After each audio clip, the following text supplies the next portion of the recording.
The Spotlight brought to you by Beacon Plumbing. Good evening and thank you for joining us for the Spotlight. I'm David Rose. It's one of the most historic pieces of legislation to come out of Olympia in almost a decade. The sale, distribution, and import of assault-style weapons has been outlawed in Washington state. The ban going into effect immediately after the legislation was signed into law at an invite-only session inside the Capitol. That bill, one of 3 gun measures approved by Governor Inslee. It's a victory for gun control advocates, but legal challenges lie ahead.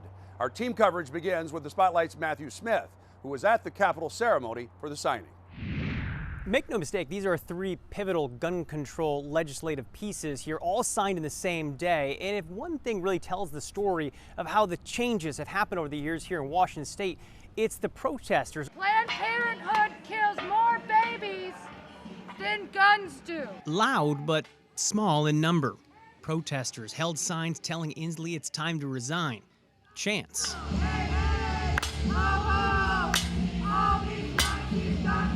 Provocative, but inside, all you heard were cheers. The closed event burgeoning with shades of red and orange, colors meant to draw attention to gun violence. The most attention coming for that assault weapon ban. Now, the bill doesn't prohibit ownership of a military-style weapon, but new sales would be.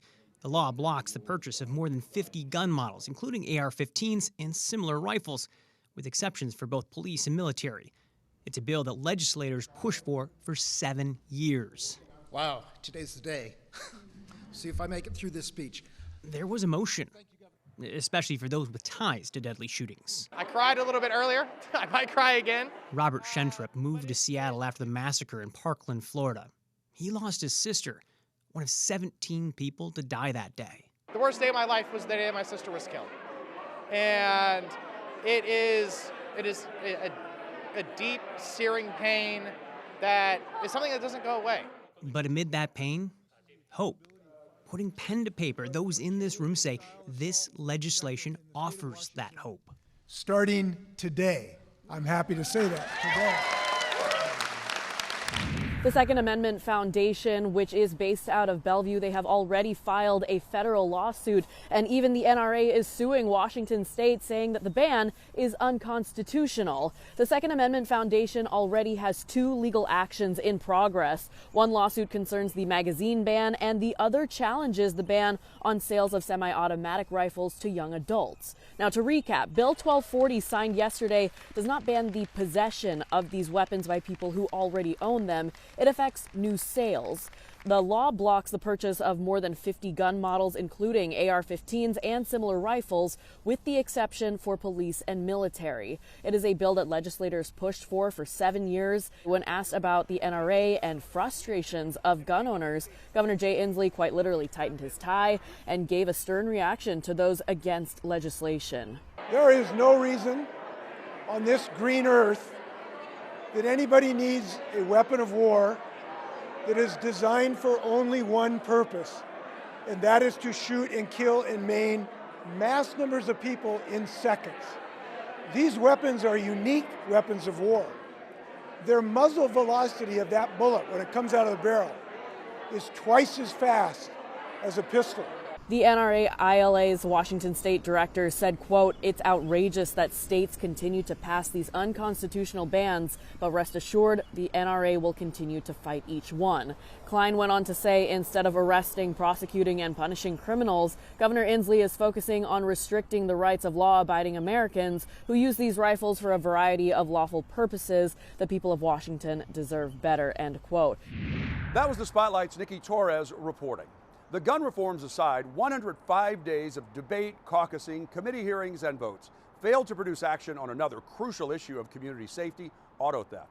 And while lawmakers passed an updated police pursuit bill that gives officers more authority to chase suspects involved in some violent crimes, multiple communities around Puget Sound lobbied hard for property crimes like stolen vehicles to be included.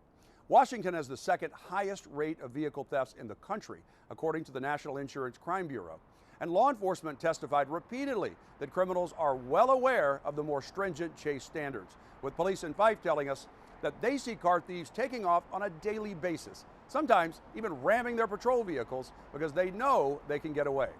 But police work is always evolving. For example, officers recently found a man passed out in a car with a broken window that had been stolen from a dealership in Lakewood. They know if that driver wakes up, he'll try to take off and could crash or hurt someone. So an officer slowly approaches the car. Now call police. Get out of the car. Get out of the car. Get out of the car. Out. On your stance now. Hands behind your back now. The goal is to de-escalate a situation as quickly as possible to keep the suspect and themselves safe. Amidst a raging fentanyl epidemic, officers are also regularly dispatched on calls like this about a woman in crisis. Yeah, you can get up and walk. Do you need some help? But with you. Where do you want to go? Anywhere that you think is smart. He was able to get her to a safe place to be medically evaluated. And while this call ended peacefully, officers always have to be prepared. So the Fife Police Department is now using a new virtual reality training system that is completely immersive. No. Drop the gun, drop the gun! Please, drop the gun! I'm not dropping anything. Let me see your hands and step over here. Gun! It's called Apex Officer. Hey, Fife Police, come over here and talk to me real quick. Who, me? Yeah, you're right there. Come here. Why do you want to talk to me? A virtual reality training simulator with endless scenarios. Okay. I just see my taser. Maybe they were walking down the street or suffering from a mental illness. And so I can choose that type of scenario. I can choose if the person is armed with a weapon potentially. Even the weather, we can go from clear to rain, much like we're going through right now. Designed to replicate real-world situations. We could have one with somebody on drugs. We could have one that's a domestic violence. There's just a plethora of scenarios that we can put them through. Officers wear actual mock-ups of their duty pistol and taser. The system operator sitting nearby dispatches them to calls, and a detective role-plays people they contact. I'm fine. I don't need you. Can you leave? Just take him out of cuffs and leave. It's like you're in the scene where you're talking to a subject and they're dialoguing back with you. If there's evidence of an assault, an arrest has to be made. It can change up the response depending on the officer's dialogue. And over time, it can also change the officers themselves, allowing them to see other solutions. Time and distance, we're not in a hurry anymore. We do our best, to talk people down, get them to put down weapons, and try to offer them help. I got that dinosaur brain. I want to chase the ball when I see it, but, we go over policy. We do training like this, so I've been able to retrain myself. Can you have a seat for me so I can talk to you? Okay. Is this your house? Yeah, I've just been having some trouble with my family. Is there anything we can help you with today? I don't know. I need to talk to someone. I can help facilitate that. But when the verbal de-escalation doesn't work, officers have milliseconds to respond. Well, we got a report that you were demanding money from the business. No, Let me see your hands and step over here. You don't. Gun!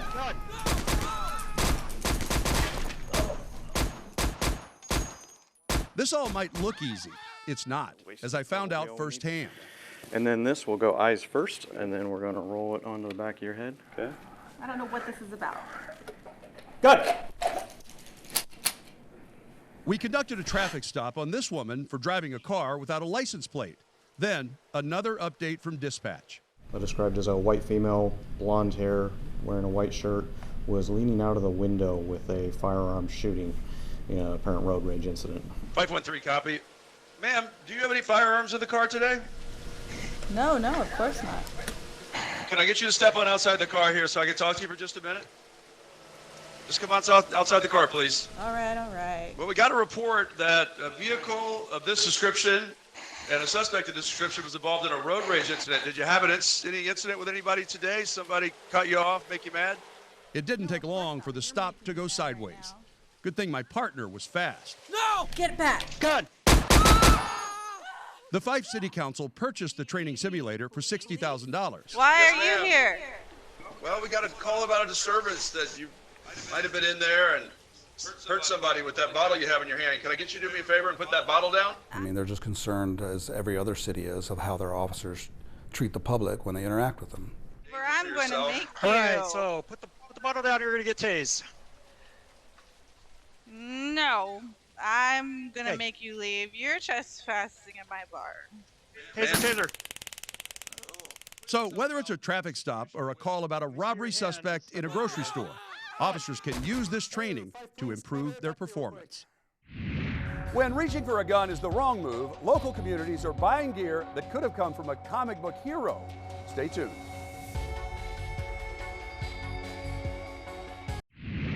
Law enforcement officers across our area deal with danger just about daily. It's their job to try to de-escalate situations the safest way possible for everyone.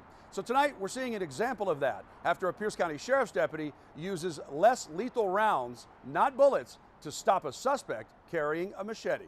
A burglary alarm had gone off at an orthodontist's office, and when officers approached a man who was leaving the building, he refused to stop and pulled out this machete that he was hiding in his sleeve. In the video, you see the deputy loading those less lethal rounds into his shotgun. The deputy runs over to where the suspect is walking away and yells out a warning. Please get on the ground or you get shot with the beanbag shotgun. Get on the ground. Get on the ground, drop it. At this point, the suspect drops the machete and deputies continue to follow him. They warn him several times he's going to get hit again. Please, you're under arrest. Get on the ground. The suspect eventually sits down on the ground and gives up. We spoke with Sergeant Darren Moss about law enforcement officers using less lethal force. He walks us through the moment the deputy loads those beanbags into his shotgun. You see a regular looking shotgun that the second deputy has when he pulls up, but he's loading beanbag munitions into it. Using a beanbag shotgun gives us a way to apprehend or try to apprehend this guy without using lethal force. He says the less contact they have to make with suspects going hands-on, the better it is for them and for the people they arrest as well. Marysville police have a new way to detain suspects from a distance. It's called the Bola Wrap. It fires a Kevlar cord and wraps around the person's arms or legs. But does it work if someone is less cooperative, not just standing there trying to walk away? I went to find out. Well, right now you're detained. You're not free to leave. You don't have enough evidence to detain me. I know the law in Washington State. You are not going to arrest me today. I am not going to jail. Right. In fact, I know you can't arrest suspects anymore. That's what the law says right now. Okay. So I'm not going to cooperate with No, this. you're not free to leave. I'm going to where I want to go. You can't do anything about it. Bola, bola, bola! Okay, I guess I am stopping. Okay. Right. As you heard, it's loud, which also startles the person into stopping. It uses a green laser to target and is fired from hip height at a range of 10 to 25 feet. The cord has little hooks on it that attach to your clothing. Officers reload it with a new cartridge after every use. It's a safer alternative than traditional methods like tasers, batons, or pepper spray because it does not rely on pain to gain compliance. They've used the Bola Wrap successfully twice so far. It buys us time to be able to move in and make that arrest. So as soon as that system is deployed and it wraps around that person, officers are already moving in to go ahead and put hands on, as long as some other threat hasn't been introduced to the situation. Marysville police say 6 officers are equipped with them right now, but they hope to add more. So what do they do if someone's wearing shorts or doesn't have pants on because they're in a mental health crisis? Police say in that situation, they would aim for their arms to try to wrap them up and move in quickly. And they wanted to add, they have 9 open positions for officers right now. As more less lethal options continue to hit the market, basic training is still the most important thing a law enforcement officer can have, according to Monica Alexander, the executive director of the Criminal Justice Training Commission. She says officers need as many options as possible to de-escalate tough situations, but sometimes the only tool they need is their voice.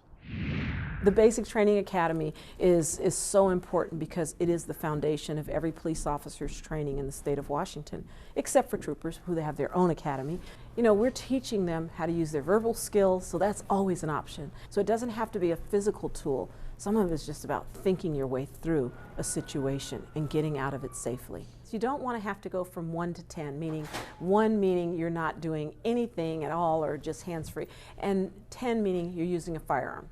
And so you have to have some options in order to make this work so that people, everyone, gets to go home safe at night. A stunning number of assaults on those who serve our community. The Spotlight first revealed the scope of violence against firefighters, and now Seattle is taking new steps to protect them. That story is next.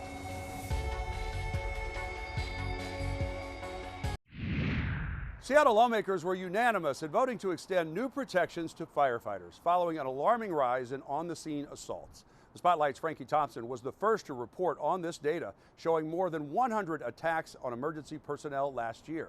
The proposal easily cleared the Public Safety and Human Services Committee after members heard about the attacks using rebar, wooden sticks, and other weapons to harm fire personnel. Some have even been hospitalized. The city of Seattle could see new updates to a current law, increasing protections for firefighters at risk of being attacked while on the job. Assaults and threatening behavior towards our unarmed members who are simply trying to help others have become a regular and unacceptable part of these responses. Shocking numbers released to Fox 13 News and a public data request reveal the dangers they're up against every day. In 2021, Seattle firefighters reported 13 cases of assaults, threats, or slurs against them when responding to a call. That was under the old system of reporting by email. But with the launch of an online portal to track assaults, the numbers of cases jumped to 135 last year, roughly a 930% increase year to year. SFD members have been hospitalized from assaults. Some have required surgical intervention. They've been punched. They've been threatened with death and much more. Aggressive threats to shoot us, aggressive bystanders throwing items at SFD and AMR personnel, bystanders swinging rebar and wood sticks, patients spitting on firefighters, residents threatening firefighters with hammers, shards of glass, and other tools. Seattle's current law has protections for public officers who are responding to emergencies, making it a crime to physically interfere with them as they provide aid. But that law does not explicitly include firefighters or EMS personnel. This puts them and their safety at greater risk of being attacked.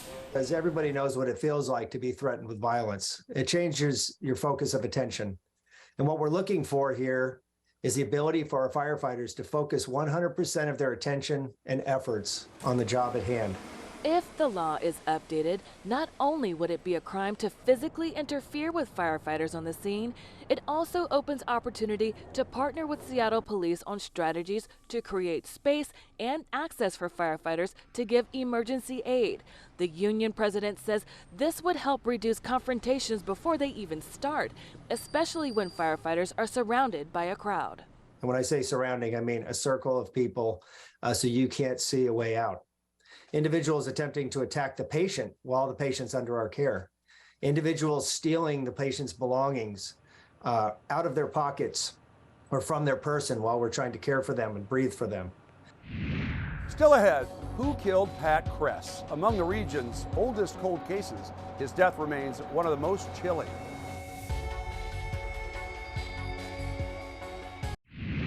It's a killing that's haunted our region for decades. 40 years ago, a teen boy by the name of Patrick Cress was murdered. And rumors about his death spread at a party long before his body was found. King County Sheriff's detectives know there are people out there, hopefully watching tonight, who hold the key to finally solving this case. Pat was a natural. He enjoyed the outdoors. He didn't dislike school, but school meant you were indoors. So, you know, always on the run. Pat Cress was the third of 4 children, the family's oldest boy, and only 13 years old when he was murdered. 40 years ago, on April 30th, Patrick ends up telling his parents he's going to spend the night at a friend's house and will meet up with them the next day. Patrick never showed up. We gave him permission to spend the night. So he went great, and you know, he grabbed a couple things in his bag or whatever have you, and took off out the patio door, slammed the patio door shut like he usually did. That was the last we saw of him. Pat's parents were new to the area and didn't know exactly where their son was staying, so they planned to meet at Safeway, less than a mile away. It wasn't really that far from home and stuff like that, so we got there at 5-10 minutes to 1, and no Patrick. And we waited until about 1:30, no Patrick. I think it was between 1:30 and 1:45, my wife called home and talked to Kim, and Kim said, well, yeah, he said he called a little while ago, and I told him that you were on his way to pick him up. He said something to the tune of, okay, sis, I'll see you later, love you, bye. And that was the last we heard from him. 18 days later, and about 500 yards away, a worker on a new apartment complex made a gruesome discovery. The construction worker was fixing one of those ditches, and he discovered the body of a young boy right there in the middle of the pond. That boy was identified as 13-year-old Pat Cress. The cause of death was blunt force injury to his head. It looked like he sustained a single devastating blow to the front of his head. Police interviewed several of Pat's friends. To the surprise of investigators, they were notified about information being spread at a party the week before his body was found. And it was at that party that a rumor was heard. And that rumor was, Pat Cress is dead, Pat Cress is in water, and Pat Cress had his head bashed in. And that rumor, again, was being circulated about 5 days before Pat's body was actually discovered. Clearly, detectives at the time tried to trace the source of that rumor, interviewed as many kids and teenagers as they could to try to get to the source of these rumors. But at the time, for whatever reason back then, they ran up against a wall and never got to the source of those rumors. Now, detectives and family are hoping just one person will come forward and give them the final piece to this puzzle. Somebody knows something about it, and hopefully someone has some information, compare this up with some DNA, and we can get some closure for the family this many years later. Detectives tell us there is a $5,000 reward for any information that leads to an arrest in the murder.